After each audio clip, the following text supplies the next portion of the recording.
Hey everyone, it's Final Round and my name is Jordan and welcome to week 3. This video will be for Sunday's slate of games, and I did a poll in my Discord if people want picks early in the week or if they want them later in the week, and it was like literally 50-50, so I decided why not put a video out in the middle of the week. I do have lines out for some of the players, but other players that I like don't quite have all the lines fleshed out yet. For example, like Brock Bowers, tight end for the Raiders. They don't have his official receiving lines out yet. They just have like touchdowns out for him. And there's plenty of other players that I took a look at that just don't have those official lines out yet. But there are some players that I do like that do have those official lines out. So I will give you those players and check the pinned comment.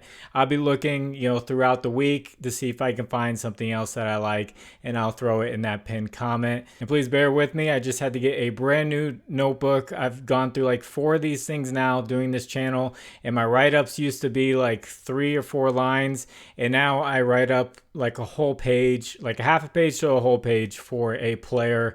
So it's going to be a lot of detail for each player if this is your first time watching my channel. So you will see images that come up on the screen about right here. Those are from a data app called Outlier. There's a link in the description that'll give you a 7-day free trial for Outlier if you would like to check it out. So my first player that I do like is Rashid Shaheed of the New Orleans Saints, over 49.5 receiving yards at -110.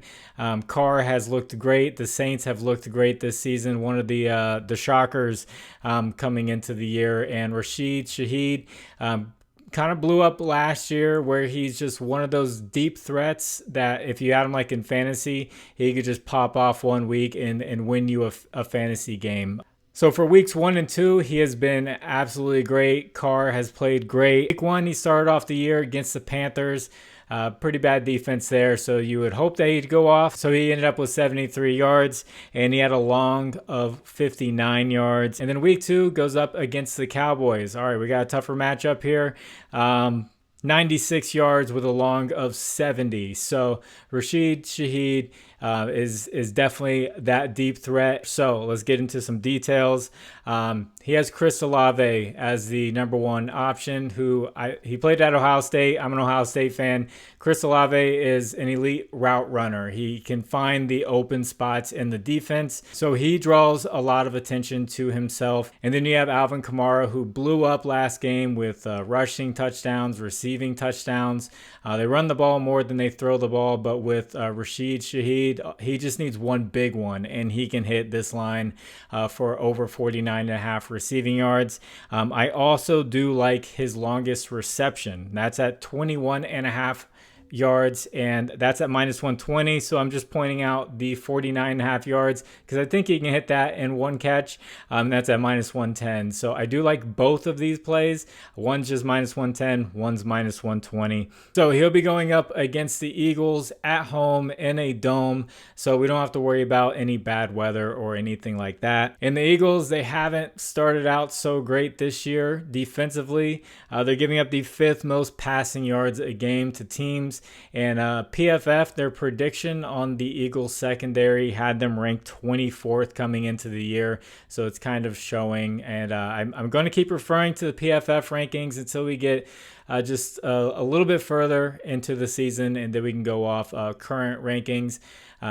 Because like a 2-game sample size isn't the best in the world. So with a new focus coming on to Alvin Kamara and Chris Olave, who had a pretty good game in week 2, I can see Rashid Shaheed getting over 50 plus yards and having one big catch for over 21.5 yards. So it's 2 different plays, 1 player. I hope you enjoy deep write-ups like this, and I know there's a lot of people that just fast forward and they probably had no idea what I just said, but it's all good.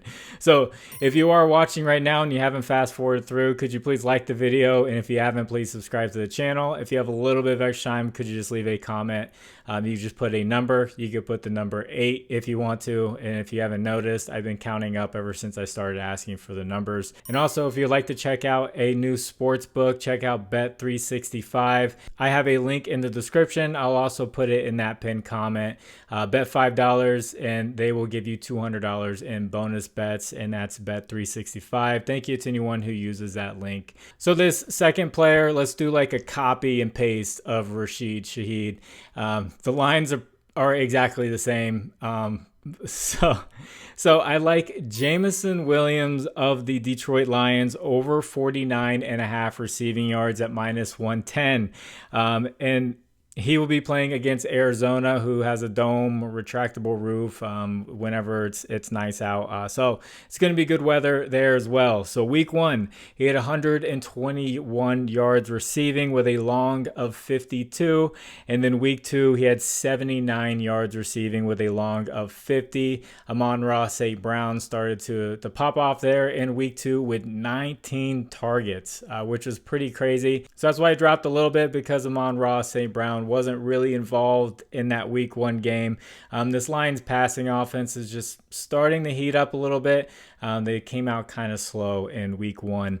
But now they're playing against the Cardinals, who are giving up the 13th most receiving yards this season. But PFF had their secondary ranked dead last coming into the season. So why are they giving up the 13th most? Why aren't they giving up the most, or in the top 5 for most? So in week 1, they faced the Bills. Okay, you got Josh Allen there. He's a great quarterback, but they went very run heavy with Josh Allen and James Cook. And they don't necessarily have a true number 1 receiver there yet. They haven't really figured that out. They didn't really have to pass the ball that much. And then in week 2, they face the Rams, who have a 1A and a 1B with Puka and Cooper Kupp. Puka was already out. Cooper Kupp ended up getting hurt. And you don't really have a true number 1 there either. And the Rams really just struggled to move the ball on offense with Matthew Stafford there. Overall, this is the first game the Cardinals are going to have to face where they have a true number 1. They have a tight end who's one of the best receiving tight ends in the NFL. They have to go up against a top running back in David Montgomery, and then there's Jahmyr Gibbs. They're kind of 1A, 1B. Gibbs is more of a receiving threat.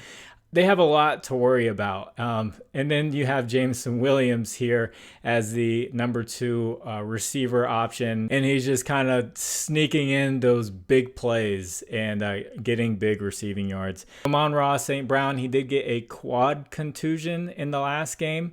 And they say he's going to play in week 3. They say he's going to be okay, which we actually do want him out there. We want the attention to be on him when we have these big play threats. We want the attention to be somewhere else so these guys can sneak out, so they're not getting bracketed by a safety and have one of the top cornerbacks on them. So it's good that he's going to be fine. But even with the 19 targets that St. Brown got, Jameson Williams got 11 targets in that game. So he's still very much involved. He had 9 targets in week 1, so he's averaging 10 targets a game. And for just 50 yards, a guy averaging 10 targets a game, I'll take that any day. And I also, the copy and paste, I do like him for over 21.5 receiving yards on his biggest catch of the night. Pretty much exactly the same lines, different teams, different player names, but I like these guys to have a big game. And before I get into this last player, if you'd like to get away from Prizepicks and want to try out a different app, try out Underdog Fantasy, Sleeper, ParlayPlay, or ChalkBoard. Use promo code FINDAROUND11 on any of these. They'll match your first deposit up to $100, and Underdog is doing up to $1,000 right now. There's links in the description that'll take you straight there with the promo code. Thank you to anyone who uses those. So this third player, he's got a great first name. It's going to be Jordan Mason of the 49ers. And I know this line seems very high, but we got to talk about the details. 89.5 rushing yards at -110. I like him on the over. So this line has been bumped up a lot, but I still like it where it's at. I think he could have a 100-yard day here, which he has had in his first 2 weeks with Christian McCaffrey hurt. So he had 147 week 1. He had 100 even in week 2, averaging 24 carries a game. That's huge. And he also was getting 76% of the carries. And the guy getting the most carries after him, Deebo Samuel, who is doubtful for this game. He was getting 16% of the carries. So they could bring in another change of pace back or something like that. Or Jordan Mason's going to absorb some of that 16%, which I would expect. So we could see a 25 plus carry game here, and he just has an amazing matchup. He's going up against the Rams, who are giving up the 3rd most rushing yards overall to teams this year. In week 1, he faced David Montgomery, who had 91 rushing yards on 17 carries. That's 7 less than Jordan Mason's average. So you can just imagine 7 more. He's going over 100 yards. And I don't know if you watched that game, but that game went into overtime, and David Montgomery, they just fed him and fed him and fed him, and he ended up winning that game. They couldn't stop him. In week 2, James Conner, 122 rushing yards on 21 carries. So this is probably going to be one of the best matchups that Jordan Mason has before Christian McCaffrey returns. So I really like him to have a good game here against the Rams. And then I have a long shot play. I don't know how many of you like the long shot plays. I know a lot of people like to play it safe with the -110s, the -140s. I've done that plenty of times in videos. Whenever I do plus whatever and they miss, people get really upset, but I don't care. Here we go. Long shot play. Jordan Mason over 1.5 anytime touchdowns at +320. So him just getting 1 anytime touchdown is at -185. It's definitely not worth it to me unless you're just throwing that into a parlay. But if you're doing a single bet and you want to just try out +320, I like him for 2 touchdowns. So why do I like him for 2 touchdowns? We need some data to back that up other than all the matchups and stuff that I talked about. We need to know if they're going to be able to get there to the goal line, because like we saw last week, Jonathan Taylor had a great matchup, but they rarely ever got to the goal line. So the Rams are giving up the 2nd most touchdowns in the red zone once a team gets there. So that's 2.5 touchdowns when a team gets in the red zone, and they're giving up 4 red zone opportunities a game. With that 2.5 touchdowns, that means teams are not kicking field goals. When they get there 4 times a game, they are getting the touchdown 63% of the time. So hopefully 49ers get there 4 times, and hopefully they can convert 2 to 3 times. And we just need Jordan Mason, their top running back, to get 2 of those touchdowns. So +320, I like the chances on that one. So like I said earlier, there are other players I have my eye on right now. I just don't have the lines. So that's just the con of doing this in the middle of the week on a Wednesday, but definitely check out the pinned comment. I'll keep my eye out for those lines and see if I like them. And if you'd like to discuss lines further, I have a Discord. Link is in the description. It's free, no VIP, premium. There's not like a little section in there that you have to pay for to get to it.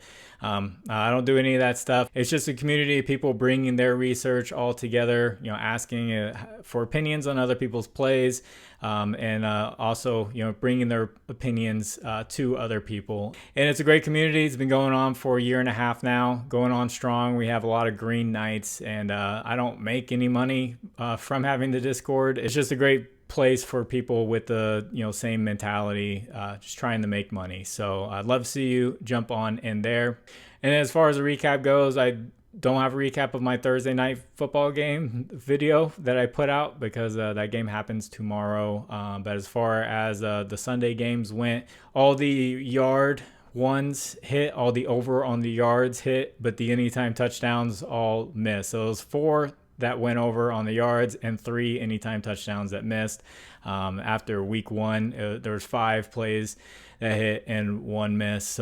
So not bad, but let's have a great Sunday. Keep an eye out for that pinned comment. God bless you. It's final round. My name is Jordan. I will catch you on the next one. Bye.